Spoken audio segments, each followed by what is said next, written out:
Assalamualaikum warahmatullahi wabarakatuh. Perkenalkan, nama saya Deswita Ramadan dengan NIM 941422062 dari Universitas Negeri Gorontalo, program studi Ekonomi Pembangunan, jurusan Ilmu Ekonomi. Dalam video kali ini saya akan menjelaskan secara singkat apa itu instrumen moneter yang bersifat indirect, tujuannya apa, jenis-jenisnya apa saja, serta penjelasan bagaimana transmisi moneter dari setiap indirect instrumen itu bekerja.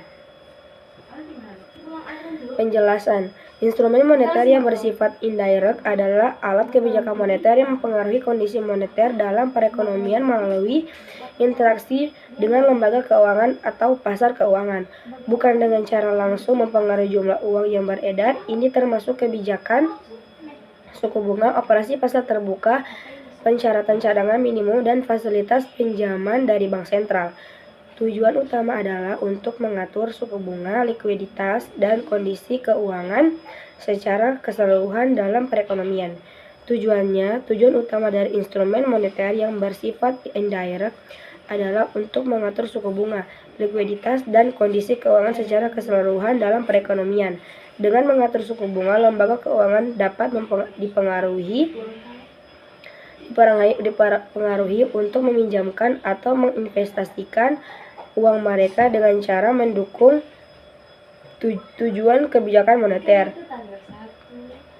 seperti merangsang pertumbuhan ekonomi atau mengendalikan inflasi. Selain itu, instrumen moneter ini juga bertujuan untuk menjaga stabilitas sistem keuangan dengan memonitor dan mengatur aktivitas perbedaan pada pasar keuangan secara keseluruhan.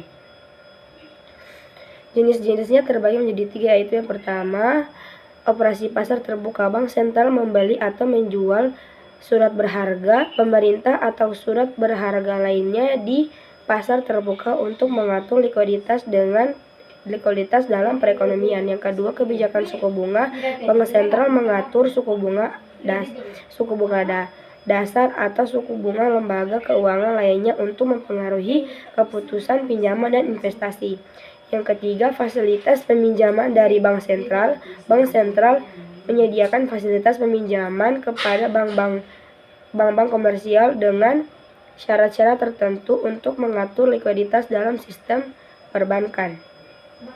Transmisi moneter bekerja. Yang pertama, operasi pasar terbuka. Ketika bank sentral membeli atau menjual surat berharga, hal ini mempengaruhi jumlah uang yang tersedia di pasar dan suku bunga. Penurunan suku bunga dapat mendorong pinjaman dan investasi, merangsang pertumbuhan ekonomi. Yang kedua, kebijakan suku bunga. Penurunan suku bunga dapat mendorong pinjaman dan investasi dengan membuatnya lebih murah untuk meminjam uang. Kenaikan suku bunga dapat menghambat aktivitas ekonomi dengan membuat pinjaman lebih mahal. Yang ketiga, pensyaratan cadangan minimum. Ketika bank sentral menaikkan pensyaratan cadangan minimum, bank-bank mungkin harus menahan lebih banyak uang dalam cadangan, mengurangi likuiditas dan penawaran yang tersedia untuk pinjaman. Yang keempat, fasilitas peminjaman dari bank sentral. Bank-bank dapat menggunakan fasilitas peminjaman dari bank sentral untuk mendapatkan likuiditas tambahan dalam situasi darurat atau saat kekurangan likuiditas di pasar. Ini membantu menjaga stabilitas sistem keuangan lainnya. Sekian dari saya, terima kasih. Wassalamualaikum warahmatullahi wabarakatuh.